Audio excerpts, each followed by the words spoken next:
और बिज़दीन बिशर सदरी वसली अमरी लसानी का कौली। अच्छा बेटे, चैप्टर 1 का तकरीबन ये आखिरी टॉपिक हम डिस्कस कर रहे हैं। उसके बाद कुछ न्यूमेरिकल्स हैं, वो आप मैं पहले ही बता चुका उनके बारे में। और ये अगर टॉपिक आपने फिर अच्छी तरह कर लिया तो न्यूमेरिकल्स को डिस्कस करना आपके लिए कोई मुश्किल काम नहीं होगा। बेटे असल में आज जो हमने काम करना है, हमने ग्राम मैसेज का रिलेशन स्टडी करना है बेटे किसके साथ, मोल। और इसका हमने रिलेशन स्टडी करना है बेटे किसके साथ, एवोगाड्रोस नंबर। बेटे ज़हन में रखिएगा, ये जो आज का टॉपिक है इसका केमिस्ट्री में बहुत ज़्यादा वर्थ है। उसकी वजह सबसे बड़ी यही है क्योंकि मोस्टली जो हम लैब का वर्क किया करते हैं उसका इनके साथ बहुत ज़्यादा रिलेशन क्योंकि जब हम लैब में काम कर रहे होंगे केमिस्ट्री वाले ख़ास तौर पे बेटे, तो हम मैसेज जो डिस्कस क्या करते हैं ग्राम में करते हैं। और उनके अमाउंट्स की बात करें बेटे तो हम मोल के हिसाब से देख रहे होते हैं, या हम फर्दर उसको देख रहे होते हैं उनमें टोटल नंबर्स को हम देख रहे होते हैं, एवोगाड्रोस नंबर। अच्छा बेटे, प्रीवियस लेक्चर में हम पढ़ चुके थे 3 तरह के मैसेज को, अगर आपको याद हो। ग्राम एटॉमिक मैस और पढ़ा था हमने बेटा जी ग्राम मॉलिक्यूलर मैस, और हमने पढ़ा था ग्राम फार्मूला मैस। और वो आसान लफ्ज़ों में यही था बेटे कि जब भी किसी atomic mass of an element को हम रिप्रेजेंट करें ग्राम में तो वो कहलाएगा ग्राम एटॉमिक मैस। हम किसी कोवेलेंट कंपाउंड या मॉलिक्यूलर कंपाउंड के मैस को रिप्रेजेंट करें ग्राम में तो वो कहलाएगा ग्राम मॉलिक्यूलर मैस। और अगर हम किसी भी आयनिक कंपाउंड के फार्मूला मैस को रिप्रेजेंट करें ग्राम में तो वो कहलाएगा ग्राम फार्मूला मैस। और ये चीज़ ध्यान में रखिएगा हमेशा कि जब भी किसी भी कंपाउंड का, किसी भी सब्सटेंस का मैस ग्राम में रिप्रेजेंट किया जाए, उसकी एक्चुअल अमाउंट जो होगी, तो वो मैस जो हमने ग्राम में रिप्रेजेंट किया है उसको हम नाम दिया करते हैं किस चीज़ का, मोल का। मैं इसी को भी डिफ़ाइन करूँगा, मोल है कैसे, हम इसकी क्वांटिटेटिव डेफिनेशन कहा करते हैं। तो हम ये कहा करते हैं जी क्वांटिटेटिव डेफिनेशन ऑफ मोल क्या है। मैंने अभी ये बात की बड़े आसान लफ्ज़ों में पहले सुन ले चलें। मैं फिर से कह रहा हूँ कि कोई भी मैसेज में से कोई भी मैस जब उसे रिप्रेजेंट किया जाए ग्राम्स में तो वो कहलाएगा मोल। यहाँ मैंने कहा मैस, कोई भी मैस, तो इसी को हम लेके चलते हैं ऊपर। जैसे हमने पढ़ा इनमें से कोई भी मैस हो, ये सारे हों या कोई भी हो, जब इनको रिप्रेजेंट करेंगे ग्राम में तो वो होगा मोल। हम इसको डिफ़ाइन इस तरह से कर सकते हैं कि atomic mass of an element, या वो इसके अलावा क्या हो सकता है जी, molecular mass of covalent compound या सब्सटेंस। और तीसरा मैस कौन सा हम बात कर रहे थे ऊपर जी, formula mass of ionic compound. अभी हम इनके बारे में की, इनकी रिप्रेजेंटेशन की। तो इनकी रिप्रेजेंटेशन की अगर हम बात करें, मैं अगर इसको यूँ लिखता हूँ कि व्हेन एक्सप्रेस्ड इन ग्राम्स, हमने इनको ग्राम में रिप्रेजेंट कर दिया है तो बेटे अब ये मैसेज अब ओवरऑल किस में कन्वर्ट हो गए, मोल। बात करने का मकसद ये हुआ कि कोई भी मैस जब रिप्रेजेंट किया जाएगा ग्राम में तो उसे हम मोल कह सकते हैं। लेकिन ये ग्राम में कब इसको मोल कहेंगे, जब उसकी एक्चुअल अमाउंट जितनी होती है उसकी हम बात करेंगे। अभी हम उस पर फर्दर बात। अगर हम थोड़ा सा रिकॉल करें अपने पिछले लेक्चर को, उसमें से अगर मैं आपके साथ एग्जांपल शेयर करूं, 3 मैसेज की एक एग्जांपल शेयर करूंगा। ऐसे हम लिखते हैं जी 1 gram atom of hydrogen is equal to 1.008। बेटा ये इसका मैस है, हमने इसको रिप्रेजेंट किया ग्राम में, तो अब ये क्या कहलाएगा, चूँकि हमने ग्राम में रिप्रेजेंट कर दिया तो ये 1 मोल बन गया। और ये एक्चुअल मैस है, यानी कि जब भी कभी हाइड्रोजन एटम का इतना मैस होगा तो मोल होगा। मैस चेंज करेंगे तो यकीनन मोल भी चेंज होगा। हम इस पर फर्दर बात करेंगे। इसी तरह से 1 ग्राम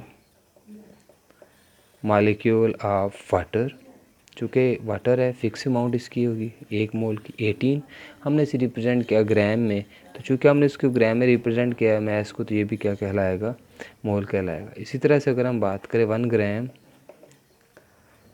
फार्मूला ऑफ NaCl, क्योंकि वो आयनिक कंपाउंड इसलिए मैंने यहाँ पे फार्मूला उसका लिखा। NaCl इज़ इक्वल टू 58.5, हमने रिप्रेजेंट किया ग्राम में, तो ये भी आप क्या कहलाएगा, मोल कहलाएगा। ये अभी जो हम बात डिस्कस कर रहे थे वो हो गई। ये तो चले हमने पॉइंट क्लियर कर लिया। अच्छा बेटे, अगर हम फर्दर इसी चीज़ को देखें, हमेशा याद रखिएगा कि जब भी किसी चीज़ को डिक्लेयर कर दिया जाए कि वो मोल है, तो हमेशा बेटे याद रखिएगा उसमें 6.02 × 10⁻23 नंबर ऑफ़ पार्टिकल्स होंगे। जब किसी चीज़ को मोल कह दे तो इतने पार्टिकल्स होंगे। और जब इसी चीज़ को अगर हम यूँ भी लिखें तो मैं यूँ कहता हूँ अमाउंट ऑफ सब्सटेंस, ये आपकी बुक में जो शुरू में डेफिनेशन उसने मोल की लिखी है, amount of substance that contains 6.02 × 10⁻23 number of particles. तो हम उस अमाउंट को क्या कह देंगे, मोल।